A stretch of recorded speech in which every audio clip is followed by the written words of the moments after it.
Final. Cup championship bound, baby! Woo! Big cup, baby! Woo! You hear it, man. It got a little crazy out there, but we made it through.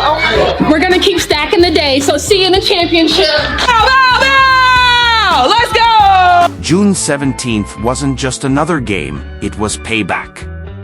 Think back to May 30th. Jacy, Sheldon and the Connecticut Sun left Sophie Cunningham and Sydney Colson injured on the floor after a string of dirty plays. That went completely unpunished. The Indiana Fever didn't forget. So when Sheldon poked Clark in the eye during the rematch, something snapped. What happened next was a message. You don't mess with Clark. It was chippy the last time these two teams faced off too. Sophie Cunningham suffered her ankle injury in that game, but in addition to that, she actually had part of her front tooth knocked out. She made contact with Jacy Sheldon as Clark knocks down the triple. But what people don't talk about enough is how hard you have to work to be able to be that good. All the hours that she's spent perfecting her craft. Retreating, firing and hitting. So she can do that. On Indiana arguing the call. I mean, step back, you're late. She almost looks you in the eye. Picture this, May 30th, Indiana Fever versus Connecticut Sunday.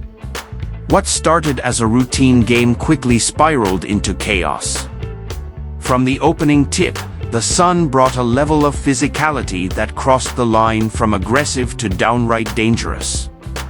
It wasn't just a game anymore, it was a... We talk about the physicality for a second. Two players on the Indiana Fever got injured last night by the same player on the Connecticut Sun, and that was Jacy Sheldon. And I tweeted about it. She was playing so reckless. I'm fine with players playing aggressive, but there is a thin line between playing aggressive and playing reckless. When you dive for a ball, you don't land on somebody's leg. She landed on top of Sydney Colson's leg, and her leg got stuck and literally twisted around.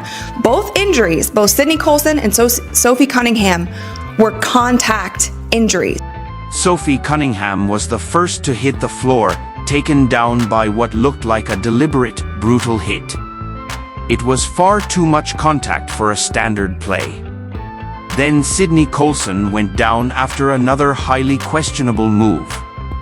At the center of both plays, Jacy Sheldon. Non-contact. They weren't ACLs, they weren't Achilles, they were contact injuries caused by the same player.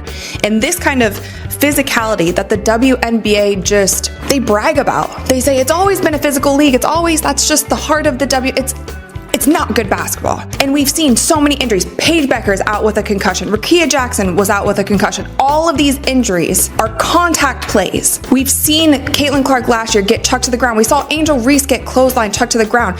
The players continue to do it because the refs are allowing them. Why wouldn't you keep doing it if you're a physical player? This goes deeper than one game. Sheldon and Clark have history, college history.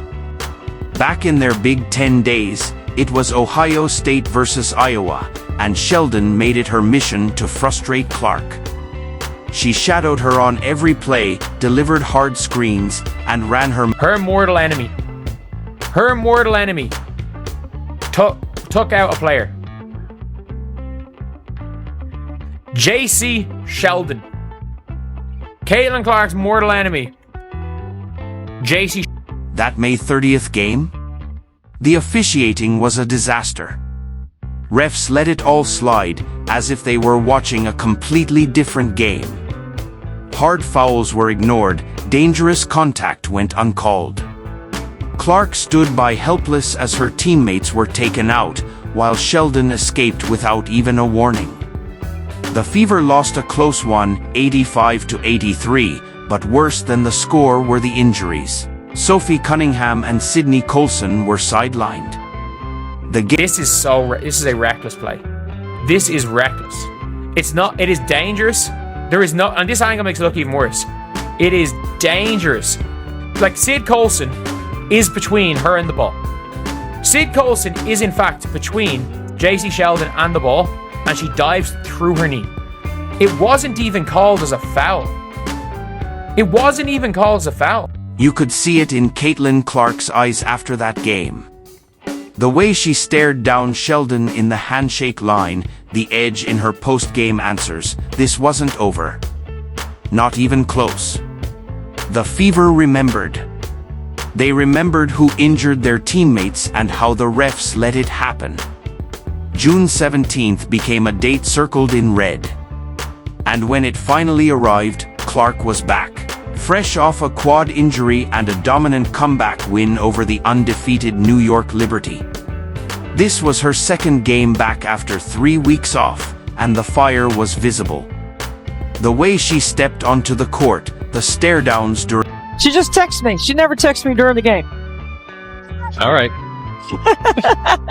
Here is Clark splashing home a three from way downtown.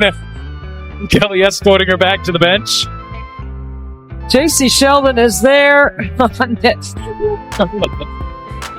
with her hand in her face.